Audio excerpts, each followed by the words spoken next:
Assalamualaikum warahmatullahi wabarakatuh. Tepangkeun nami Abi Saputra Ramadan di kelas 10C Farmasi. Di dia abdi bade nyarita sasakala Gunung Tangkuban Parahu. Dina hiji mangsa dicaritakeun aya salah sahiji putri raja di Jawa Barat nu namina Dayang Sumbi.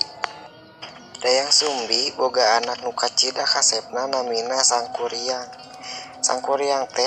Sangkuriang teh karesepna ngaburu sasatoan di leuweung. Mun Sangkuriang ngaburu sasatoan di leuweung, Sangkuriang sok dibaturan ku anjing nu ngaranna Tumang. Anjing eta lain sawajarna anjing, tapi nu sabenerna anjing eta teh bapa Sangkuriang. Dina hiji poe Tumang jeung Sangkuriang teh mangkat ka leuweung bade ngaburu sasatoan. Pas Sangkuriang nita si Tumang ngundang buruan ka leuweung, si Tumang bungeun nuturkeun ka hayang Sangkuriang. Kusabab kesel Sangkuriang teh ngabunuh si Tumang, terus hatina teh dibawa kanggo hasil buruan. Santos kajadian eta, Sangkuriang uih ka istana, terus nyaritakeun kajadianna ka Dayang Sumbi. Nya atuh kacida ngambakna Dayang Sumbi teh nepikeun ka teu nyadar manehna nakol cirah Sangkuriang ngangge sendok sangu. Disaprak kajadian eta Dayang Sumbi indit semedi mang bulan-bulan. Nah, tina hiji mangsa Dayang Sumbi teh dibere hadiah ku dewa-dewa, nyaeta rupa nu awet ngora. Sedangkeun Sangkuriang santos diusir ku Dayang Sumbi, manehna ngembara tanpa arah jeung tujuan salama bertahun-tahun. Akhirna Sangkuriang mutuskeun balik deui ka istana. Santos nepi ka istana, Sangkuriang ningali kerajaan eta teh tos beda pisan. Di dinya oge Sangkuriang ningali aya hiji awewe anu geulis kacida nu teu lain padahal mah indungna.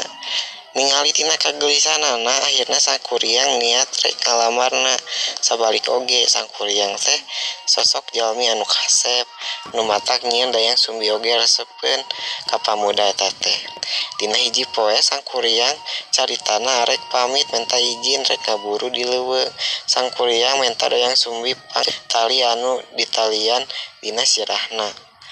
Dayang Sumbi reuaseun pas ningali aya urut baret dina sirah Sangkuriang nu arek jadi calon suamina teh.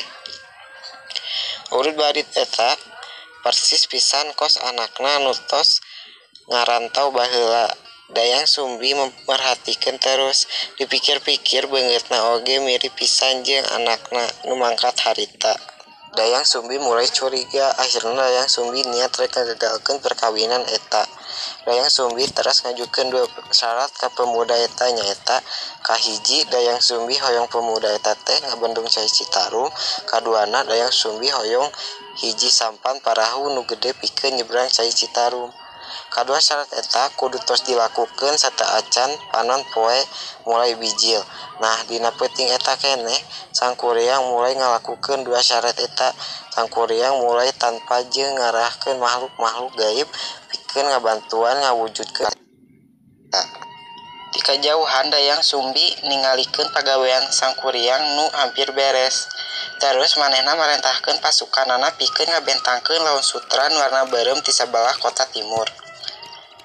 Sangkuriang terus ningali warna beureum eta, ngarasa gagal manehna najong parahu nu keur dijieunna nepikeun ka nangkub nu ayeuna dikenal sebagai Gunung Tangkuban Parahu.